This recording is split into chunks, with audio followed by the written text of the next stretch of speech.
오늘은 예수 그리스도의 생애와 사역, 갈릴리에서의 후기 사역에 대해서 오늘 배우도록 하겠습니다. 갈릴리에서 후기 사역은 약 6개월간 예수님께서 지속하셨는데 전체적으로 무슨 일들이 있었느냐 하면은요, 첫 번째로 반대자들과 논쟁하신 사건이 두 개가 기록되어 있습니다. 하나는 정결 논쟁이고 하나는 표적 논쟁입니다. 예수님의 제자들이 너무 배가 고파서 손을 씻지도 않고, 원래 손 씻는 법이 있거든요. 장로들의 유전에 따르면은 그들이 만들어 놓은 613가지 율례가 있는데 그 중에 하나가 손 씻는 방법이 있는데, 손을 씻지도 않고 너무 배고파서 떡을 먹었나 봐요. 그랬더니 바리새인들이 그것을 가지고 어찌하여 당신 제자들은 장로들의 전통을 준행하지 아니하고 부정한 손으로 떡을 먹나이까 예수님께 따졌어요. 그때 예수님은 이런 말씀을 하셨어요. 이사야가 너희 외식하는 자에 대하여 잘 예언하였도다. 기록되었으되 이 백성이 입술로는 나를 공경하되 마음으로는 내게서 멀도다. 이렇게 하면서 정결 논쟁이 시작하는 것이 갈릴리 후기 사역에 나옵니다. 그리고 표적 논쟁이 있는데, 표적 논쟁은 7병이어의 기적이 있어요. 5병이어의 기적 말고요. 그래서 7병이어의 기적에 대해서도 제가 여러분들에게 말씀을 드릴 텐데, 5병이어 기적 이후에도 표적을 구하는 사람들에게 이 세대가 참으로 악하구나, 표적을 구하는구나, 이렇게 얘기를 하셨는데, 7병이어 기적 이후에도 바리새인들이 예수님을 비난하면서 하늘로부터 오는 표적을 구하였어요. 그때 예수님께서는 이 악하고 음란한 세대가 표적을 구한다 그러면서 하늘에서 내려오는 표적을 보여주지 않으신 장면이 바로 갈릴리 후기 사역에 있습니다. 그리고 기적이 두 군데에 나와 있습니다. 갈릴리 후기 사역에는 6개월 동안 기적을 2번 행하셨는데, 그 첫 번째 기적이 뭐냐? 수로보니게 여인에 대한 그 딸을 고쳐주신 기적입니다. 오늘 이 말씀을 좀 중점적으로 여러분들에게 해드릴 것이고, 또 하나의 기적이 있는데, 또 하나의 다른 기적이 뭐냐? 바로 7병이어의 기적입니다. 이 7병이어의 기적은 5병이어의 기적과 7병이어의 기적을 제가 구분하면서 여러분들에게 다음 시간에 말씀을 드리도록 하겠습니다. 그리고 예수님은요, 이 갈릴리 후기 사역에 제자들을 훈련시키셨거든요. 어떻게 훈련을 시키셨느냐? 가이사라 빌립보 지역에 가서 예수님께서 제자들에게 물으셨어요. 사람들이 나를 누구라 하느냐? 엘리야라고 합니다. 더러는 선지자라고 합니다. 그럼 너희들은 나를 누구라고 하느냐? 그때 베드로가 주는 그리스도시요 살아계신 하나님의 아들이십니다. 근데 여러분, 그 고백을 한 장소가 어디냐면 가이사라 빌립보예요. 빌립보인데 가이사라라고 하는 로마의 황제의 칭호가 붙은 도시예요. 로마의 황제의 칭호가 붙었다라는 것은 뭐냐면 거기에 황제 동상이 있었다라는 것이고, 신전이 있었다라는 것이고, 권력이 있는 곳이고, 군사 도시였었고, 재물이 풍부한 도시였다라는 얘기입니다. 그런데 그 눈에 보이는 휘황찬란한 곳에서 우리가 기죽지 않고 누구를 고백해야 되냐? 이 세상 속에서 우리는 예수님만을 주님으로 고백해야 될 줄 믿습니다. 제자들에게 그런 교육을 시키시는 거예요. 눈에 보이는 것 때문에 마음 뺏기지 아니하고 주님을 구주로 고백할 수 있는가 교육을 시키셨습니다. 그런 다음에 주는 그리스도시요 살아계신 하나님의 아들이십니다 라고 베드로가 고백했더니 비로소 예수님이 무엇을 말씀하셨느냐?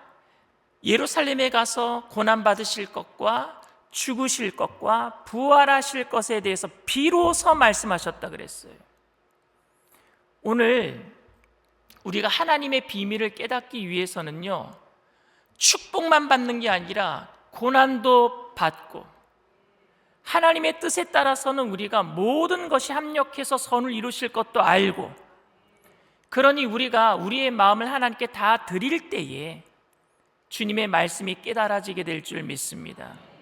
근데 많은 사람들은 예수님이 비밀을 말씀하지 못할 정도로 한 가지에만 집중하다 보니까 저도 여러분들에게 말 못할 사정이 있어요. 근데 여러분들이 저에 대해서 신뢰하고 목사님 그냥 제게 있는 모든 것을 목사님께 다 털어놓겠습니다 하고 저를 믿고 여러분들이 말해주면은요, 저도 저에게 있는 모든 것을 다 털어놓을 수 있을 것 같아요. 예수님도 제자들이 모든 걸 다 믿겠다고 하니까, 주는 그리스도시요 살아계신 하나님의 아들이십니다라고 고백하니까, 그러면 이제 됐다, 내가 고난받는 것도 너희들 이해하겠구나, 내가 죽는다라는 것도 너희들 이해하겠구나, 내가 사흘 만에 부활한다라는 이야기들도 너희 이해하겠구나, 그러고 얘기하신 거예요. 이제 이해할 만하니까. 그런데 그 얘기한 게 이해가 잘 안 됐어요, 사실은.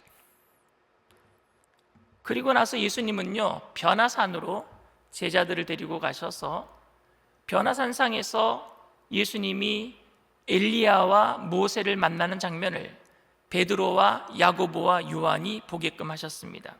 그때 베드로는요, 여기가 좁사오니 초막셋을 짓고 하나는 주를 위해서, 하나는 모세를 위해서, 하나는 엘리야를 위해서, 너무 좋은 거예요, 휘황찬란한 곳에. 그런데 예수님께서는 그곳에서 제자들을 데리고 내려오셔서 세상으로 다시 가셨어요. 우리가 은혜 받더라도 은혜 받는 곳에 머물러 있는 것이 아니라 세상에 나가서 빛이 되어야 될 줄 믿습니다. 주님은 그렇게 제자들을 교육시키셨습니다.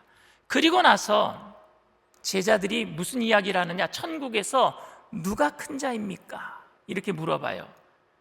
제자들은 아직도 변화되진 않았어요. 주는 그리스도시여 살아계신 하나님의 아들이십니다라고 고백했지만, 예수님께서 고난받으셔야 되겠다, 죽으셔야 되겠다라고 말씀하실 때 항변하면서 베드로가 주님 그리하지 마옵소서라고 말릴 정도예요.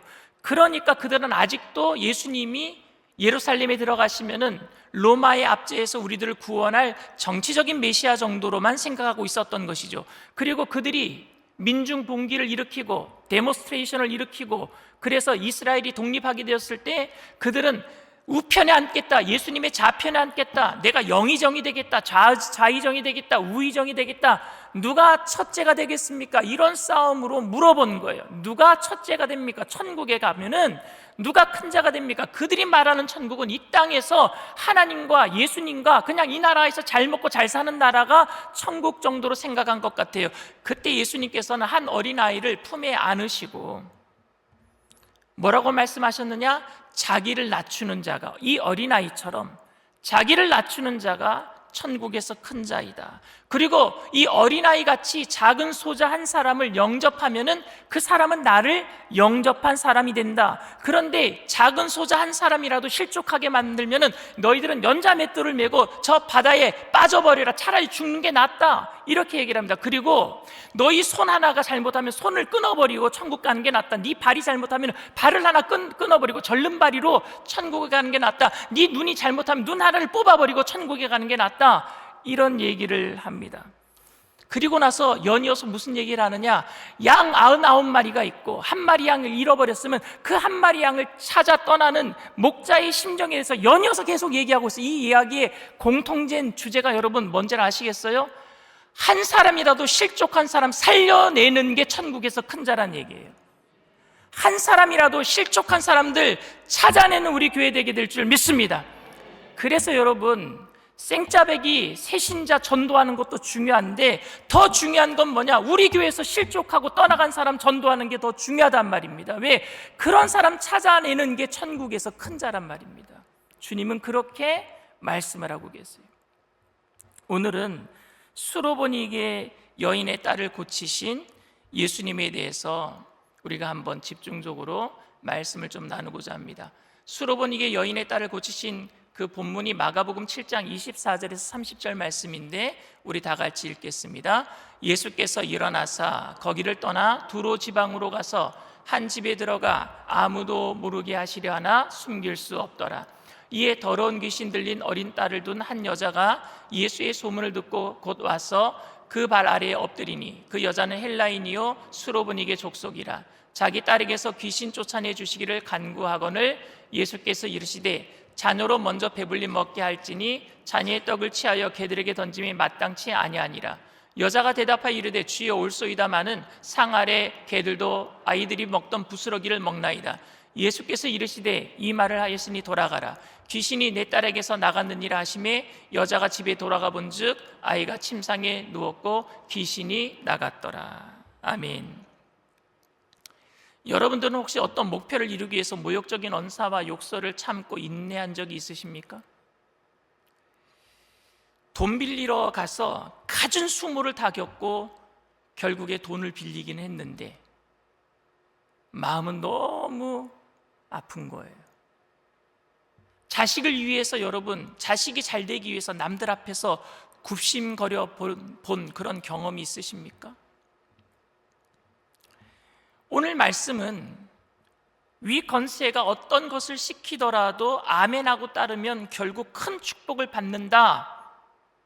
내가 모욕적인 언사를 들을지라도 주님이 그건 시험하시는 거니까 그거 잘 통과하면은, 아멘하면은 그래도 내가 원하는 거 얻어낼 수 있다라는 말로 오늘 이 말씀을 이해하기도 합니다. 수로보니게 여인의 이야기는 알 수 없는 예수님의 모욕적인 언행과 그 욕설을 듣고도 자신을 개 취급하는 것을 받아들인 여인의 믿음이 집에 있는 딸을 고쳤다라는 이야기입니다. 그런데 오늘 저는 조금 다른 방식으로 오늘 이야기를 접근해 보려고 합니다. 오늘 이야기의 출발점은 어디서 출발하느냐? 게네사렛의 정결 논쟁에서 출발해요. 이 이야기는 연결되어 있는 이야기입니다. 마가복음 7장 24절에 보면은요, 예수께서 일어나사 거기를 떠나 그러면서 수로보니게 여인을 만나는 장면으로 연결이 되거든요. 근데 거기를 떠나, 근데 거기가 어딜까요? 연결되는 곳이 있다라는 것이죠. 거기가 어디냐 하면은요, 바로 마가복음 6장 53절에 나와 있어요. 건너가 게네사렛 땅에 이르러 대고, 바로 게네사렛이라는 땅에서 출발해서 수로보니게 여인과 만나는 장면까지 연결되고 있다는 겁니다. 유대인들과의 정결 논쟁이 기록되어 있는 곳이 바로 게네사렛입니다. 제가 말씀드렸죠, 갈릴리 후기 사역 중에 첫 번째 논쟁이 정결 논쟁이었다고. 그 마가복음 6장에 보면은 이렇게 기록되어 있습니다. 2절에 보면은요, 마가복음 7장 2절에 보면은요, 그의 제자 중 몇 사람의 부정한 손, 곧 씻지 아니한 손으로 떡 먹는 것을 보았더라 그랬어요. 그것을 본 바리새인들은요, 예수님께 이렇게 따집니다. 어찌하여 당신의 제자들은 장로들의 유전을 준행치 아니하고 부정한 손으로 떡을 먹나이까? 그때 예수님께서는요, 그들에게 이렇게 대답을 하셨어요. 이사야가 너희 외식하는 자에 대하여 잘 예언하였도다. 기록되었으되 이 백성이 입술로는 나를 존경하되 마음은 내게서 멀도다. 모세는 내 부모를 공경하라 하고 또 아버지나 어머니를 모욕하는 자는 죽임을 당하리라 하였거늘 너희는 이르되 사람이 아버지에게나 어머니에게나 말하기를 내가 드려 유익하게 할 것이 고르반 곧 하나님께 드림이 되었다라고 하기만 하면 그만이라 하고 자기 아버지나 어머니에게 다시 아무것도 하여 드리기를 허락하지 아니하여 너희가 전한 전통으로 하나님의 말씀을 폐하며 또 이 같은 일을 많이 행하느니라 하시고, 예수님은요, 그 바리새인들이, 유대인들이 잘했던 것이 뭐냐? 그들이 만들어 놓은 유전들 가지고 율법을 어기는 일들을 자행했던 것을 너무나도 잘 알고 있었습니다. 손 씻는 것으로 사람들을 판단하듯이 고르반이라고 하는 제도를 만들어서 하나님께 아버지 어머니가 드시고 싶은 음식이 있는데 그거 아버지 어머니에게 드리기 싫으면 고르반이라고 외치면은 이 음식은 하나님께 드린 제물이 되었으니까 이거 엄마 아빠가 드시면 안 됩니다. 그래 놓고 하나님께도 갖다 드리지 않고 자기네가 먹어버리는 거예요. 율법을 어기지도 않으면서 자기네들이 부모님을 섬기지도 않는 법을 교묘하게 만들어 놓은 게 장로의 유전이었습니다. 그러니 주님께서는 그 말씀 가지고 이렇게 얘기를 하시는 거예요. 또 이르시되 사람에게서 나오는 그것이 사람을 더럽게 하느니라. 속에서 곧 사람의 마음에서 나오는 것은 악한 생각 곧 음란과 도둑질과 살인과 간음과 탐욕과 악독과 속임과 음탕과 질투와 비방과 교만과 우매함이니 이 모든 악한 것이 다 속에서 나와서 사람을 더럽게 하느니라. 정결 논쟁을 통해서 너희들 지금 손 안 씻고 우리 제자들이 먹은 떡을 먹었기 때문에 더럽다고 하느냐? 입으로 들어가는 게 더러운 게 아니라 너희들 이 속에서 나오는 나쁜 생각, 악한 생각, 이 모든 것들이 더 더러운 거 아니느냐? 율법을 어기기 위해서 장로의 유전을 만들어서 율법을 어기면서도 율법을 어기지 않은 것처럼 말하고 있는 너희 악한 생각이 더 더러운 것 아니느냐? 너희 속에 있는 게 더 더럽지 않느냐? 라고 말하고 있는 거예요. 그러면서 이게 정결 논쟁이 수로보니게 여인과의 이야기랑 연결되고 있습니다. 뭐랑 연결되느냐? 제자들이 손 안 씻고 먹은 떡은요, 개들에게 떨어지는 떡 부스러기랑 연결되고 있고요, 그리고 그들에게 있는 음란, 도둑질, 살인, 간음, 탐욕, 악독, 속임, 음탕, 질투, 비방, 교만, 우매함, 속에서 나오는 악한 생각, 이 더러움은요, 수로보니게 여인의 딸인 그 들린 귀신 들림이랑 연결되어 있어요. 속에 있는 악한 생각이 뭐냐? 바로 귀신 들림이에요. 연결되어 있어요. 오늘 이야기는 예수님을 찾아온 한 이방 여인, 수로보니게 여인이 예수님의 소문을 듣고 예수님의 발 아래에 엎드림으로 시작이 됩니다. 이 여인은 자신의 딸에게 귀신이 들렸는데 예수님께 고쳐달라고 간구를 합니다. 그런데 예수님께서는요, 자녀들에게 줄 떡을 취하여 개들에게 주지 않는다라고 말씀을 하셨어요. 그러니까 이 여인이, 맞습니다, 저는 개입니다. 그러나 개들도 주인의 상에서 떨어지는 부스러기라도 먹습니다. 그러니 개들이 먹는 부스러기라도 저에게 주세요 라고 얘기를 합니다. 그랬더니 예수님이 뭐라고 말씀하셨느냐? 이 말을 하였으니까, 네가 개다라는 말을 했으니까, 부스러기라도 달라는 말을 했으니까, 이 말을 했으니까 돌아가라, 귀신이 내 딸에게서 나갔느니라, 이렇게 일을 해요. 그런데 여러분, 이 말을 하였기 때문에 고침받았다라는 말씀은 무엇을 의미할까요? 이 말을 하였으니 고침받았다. 우리는 먼저 예수님께서 어떻게 수로보니게 여인을 만나게 되었는지 마가복음 기록을 통해서 다시 한번 되짚어 봐야 됩니다. 정결 논쟁을 마치시고 예수님께서는 여인을 만나 주셨어요. 여러분, 로마서를 보면은요, 이론편이 있고 실천편이 있어요. 신학적으로는 여러분, 이론을 배웠으면 뭘 해야 되는 거예요? 전도에 대한 이론, 설교를 들었으면 나가서 뭘 해야 되는 거예요? 전도하는 실천을 해야 되겠죠. 정결 논쟁에 대한 주님은 지금 이론, 입으로 들어가는 게 더러운 게 아니라 속에서 나오는 게 더러운 거야. 너희들 손 안 닦고 먹었다라고 지금 우리가 더럽다라고 얘기하는 거야? 그러면 이 이론에 대한 실천이 있어야 될 거 아니겠습니까? 그거에 대한 실천편이 바로 수로보니게 여인에 대한 이야기예요. 정결 논쟁에서 승리하신 예수님께서 이제 실제적으로 어떻게 승리하시는지에 대해서 이야기한 것을 보여주실 차례란 말입니다. 예수님께서 일어나서 거기를 떠나, 정결 논쟁의 마지막 부분이 뭐냐? 마가복음 7장 24절인데 예수께서 일어나서 거기를 떠나, 그런데 일어나서는요, 여러분, 안따의 반대말이 아니라 아니스템이라고 하는 헬라어로 쓰였는데, 아니스테미는요 바로 부활을 이야기하는 부활 동사예요. 그러니까 부활하다, 재기하다, 다시 승리하다라는 뜻을 가지고 있습니다. 그러니 예수님은요, 이제 일어나서 승리하신 것을 정결 논쟁을 통해서 바리새인 사람들을 이기신 그 승리하신 것을 보여주실 차례라는 것을 의미하기 위해서 이 부활 동사를 사용을 했습니다. 그래서 24절에 이렇게 얘기합니다. 두로 지경으로 가서 한 집에 들어가 아무도 모르게 하시려 하나 숨길 수 없더라 그랬어요. 여러분, 근데 이제 소문을 내야 되잖아. 이론에 대해서 실제적인 장면, 승리하는 장면을 보여주려면 홍보를 해야 되잖아요. 그런데 예수님은 홍보하지 않아요. 오히려 아무도 모르게 하시려 하나 숨길 수 없더라. 저는 진리는 더 짙은 향기를 바란다라고 생각을 합니다. 우리 교회가 저 사통팔달 뚫려 있는 교통 요지에 없지만 더 진리를 바라기 때문에 많은 사람들이 몰려오게 될 줄 믿습니다. 숨기려 하나 숨길 수 없더라. 그런 교회 되기를 원합니다. 제가 지난 주일날 새 가족들이랑 식사를 했어요.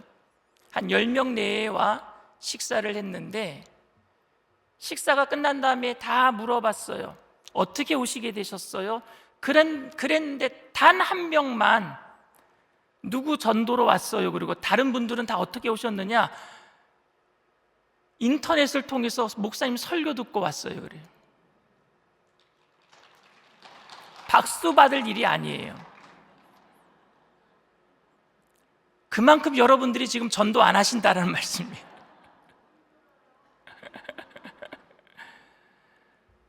그런데 여러분, 숨기려 하나 숨길 수 없더라. 소문나서 많은 사람들이 오게 될 줄 믿습니다.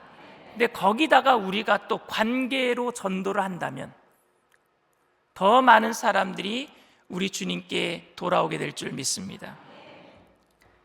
그렇게 예수님을 숨기려 하나 숨길 수 없어서 소문을 듣고 12의 혈루병 앓던 여인이 찾아왔던 것처럼 소경 거지 바디메오가 그 예수님이 지나간다는 소문을 듣고 다윗의 자손 예수여 나를 불쌍히 여기소서 소리를 질렀던 것처럼 오늘 이 여인도 자녀가 귀신 들린 것 때문에 소문을 듣고 예수님이 숨어서 들어가시는 그 집에 찾아 나왔단 말입니다.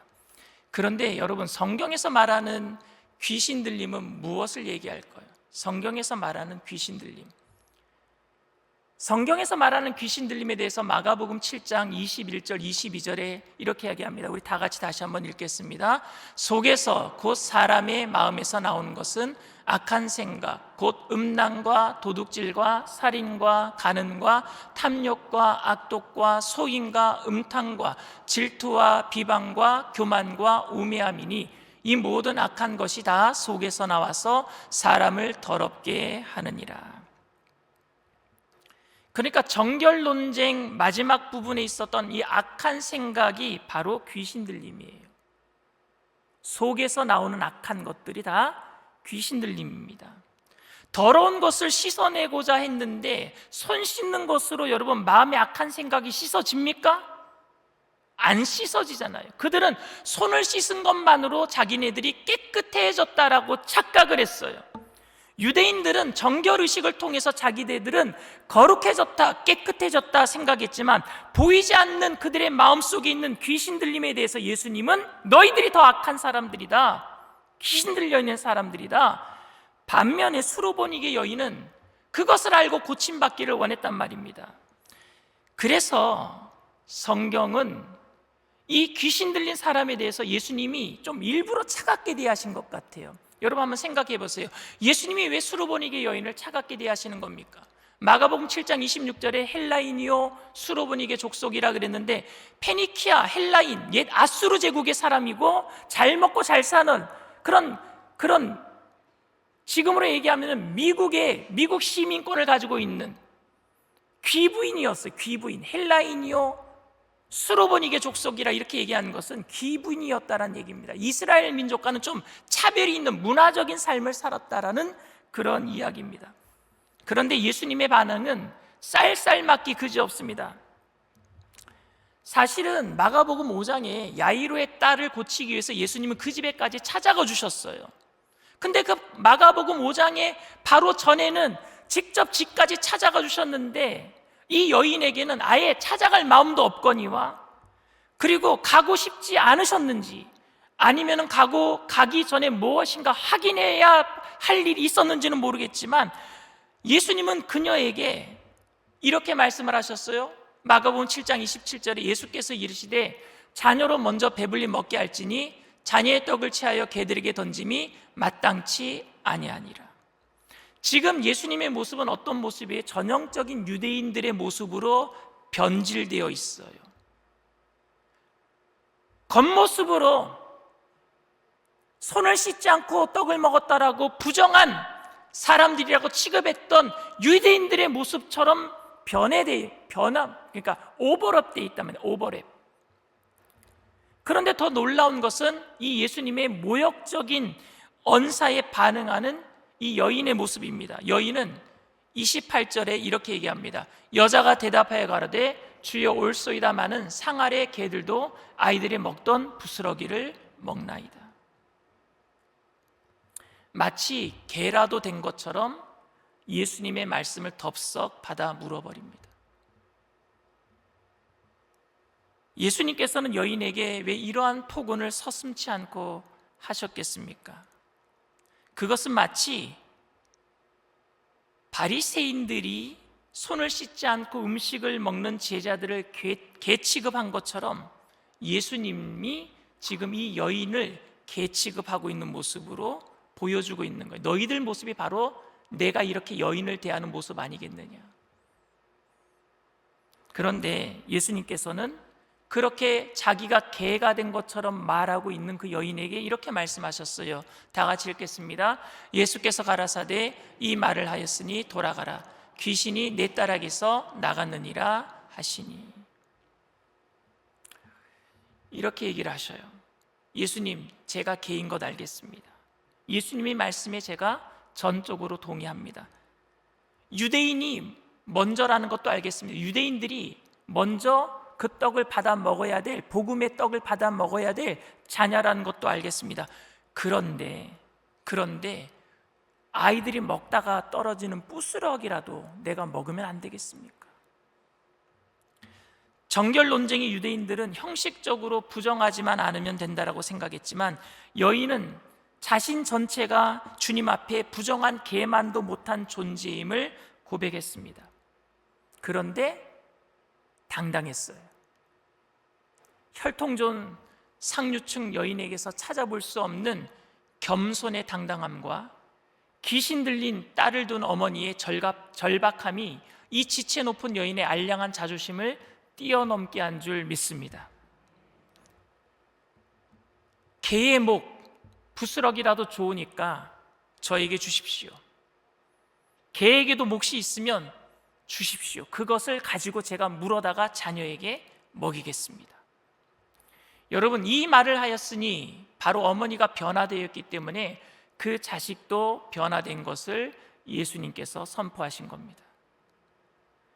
오늘 이 말은 문제는 남에게 있는 게 아니라 나에게 있다라는 생각으로 문제 해결이 출발한다라는 것을 예수님이 보여주신 거예요. 예수님이 지금 원격 치료하신 게 아니에요. 리모컨으로 집에 있는 자녀를 치료하신 게 아니에요. 부모가 변화받으면 자녀가 변화받게 될 줄 믿습니다. 자식이 악한 더러운 영이 속에 가득하다면, 자식에게 악독이 있고 욕심이 있고 그냥 갈등이 있고 한다면은 그 부모 또한 옳게 살았을리 만무할 거 아니겠습니까? 그 수로보니게 여인의 혈통, 배울 만큼 배우고 누릴 만큼 누리고 잘난 체하며 욕심스럽게 살았던 그 모습이, 그 어머니의 모습이 바로 귀신 들림이었거늘 그 어머니의 모습을 보고 자란 딸이 어디 가겠습니까? 그런데 그 부모가 예수님 앞에서 이 말을 하였기 때문에, 변화되었기 때문에, 부모가 바뀌었기 때문에 딸이 고침받게 되었다라는 얘기예요. 우리 아이가 달라졌어요 라는 그 프로그램을 본다든지, 그러면 오은영 박사가 누구를 고치는 줄 아십니까? 자녀를 고치기 위해서 부모를 먼저 고치더라고요. 부모의 잘못된 것을 먼저 고치더라고요. 자녀는 부모의 거울이에요. 저는 우리 성도님들이 잘못할 때 여러분들을 비판할 자신이 없습니다. 왜냐하면 그건 저의 거울이기 때문에 그래요. 목회자가 잘못하는데 어떻게 성도들이 잘할 수 있겠는가? 사랑하는 성도 여러분, 유대인들은 정결의식을 통해서 자신들이 깨끗하다라고만 생각을 했습니다. 그리고 그 형식을 지킴으로 다른 사람들을 전부 개 취급했습니다. 그런데 이방인인 수로보니게 여인은 자신을 개 취급하는 예수님 앞에서 개가 되고 말았어요. 자신의 더러움을 인정한 것입니다. 아이러니하게도 예수님의 제자들을 개 취급한 바리새인들은 여전히 개로 남아있지만, 여전히 더럽고 여전히 추악한 귀신 들림으로 남아있지만, 자신 앞에서, 예수님 앞에서 개처럼 낮아진 여인은 예수님의 축복을 받고 변화된 줄 믿습니다. 가정이 구원받은 거예요. 자녀까지 변화되었으니까. 유대인들은 자신들의 귀신 들림을 보지 못했지만, 수로보니게 여인은 자신의 딸의 귀신 들림을 통해서 주님 앞에 나왔지만, 결국에 자신이 먼저 잘못된 악한 생각을 가지고 있다라는 사실을 깨닫고 인정하게 된 겁니다. 자신의 딸의 귀신 들림 때문에 예수님 앞에 나왔지만, 정작 자신 안에 귀신 들림이 있다라는 것을 깨닫고 개처럼 낮아지고 겸손해진 그 여인 앞에 주님께서는 내가 이 말을 하였으니 축복해 주신 줄 믿습니다. 그러니 우리들도 주님 앞에 수로보니게 여인처럼 낮아집시다. 그리고 겸손함 속에서 당당함으로 주님께 요구합시다. 부스러기는 나의 몫이니까 주님, 부스러기라도 나에게 주십시오. 주님의 부스러기는 부자의 억만금보다 크고 최고 의사의 처방보다 확실한 치료이며 나의 확실한 노후 설계보다 더 안전할 줄 믿습니다. 그러니 우리 안에 더러운 것을 보고 나아가야 되는 거예요. 우리 모두 다 올 한 해 동안에 다른 사람들을 가리키지 마시고, 여러분 손가락으로 한번 가리켜 보세요. 하나는 가리키지만 이 네 개는 날 보고 있는 거예요. 내가 주님 앞에 낮아지고 겸손해질 때에 주님께서는 모든 문제의 해결점이 바로 거기서부터 출발하는 것을 우리에게 알려주고 계시는 거예요. 여러분들이 삶의 모든 문제가 해결되고, 그리고 함께하는 즐거움이 우리 교회 가운데 그 사랑 안에 넘쳐나게 될 줄 믿습니다. 하나님은 너를 지키시는 자, 우리 찬양하시겠습니다.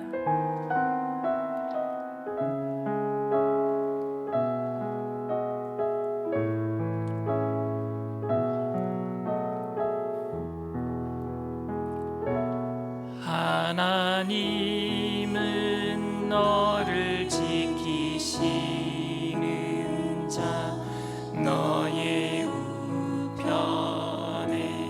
그늘 되시니 낮의 해와 밤의 달도 너를 잊지 못하리. 하나님은 너를 지키시는 자, 하나님은 너를 지키시는 자, 너의 환난을 면케하시니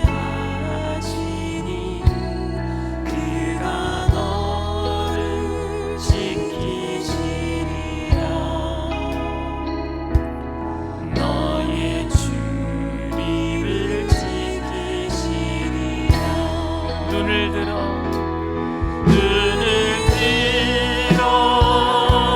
산을 보아라.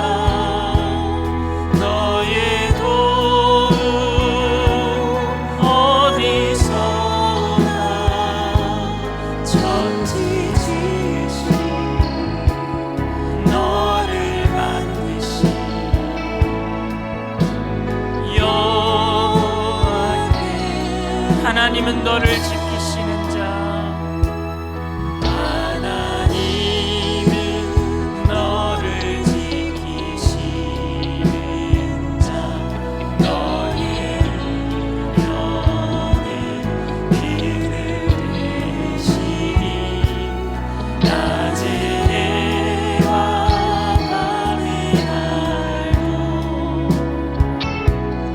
너를 잊지 못하리.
산을 보아라. 눈을 들어 산을 보아라. 너의 도움 어디서 오나. 선지지신 너를 만드신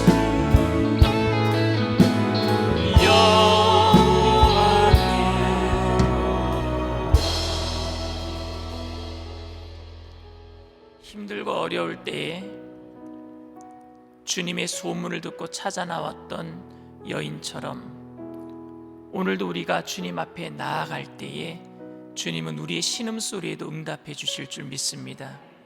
문제는 주님 앞에서 남 탓하기 이전에 내 자신을 바라봐야 한다라는 것입니다. 한 10년 전, 20년 전 전인 것 같아요.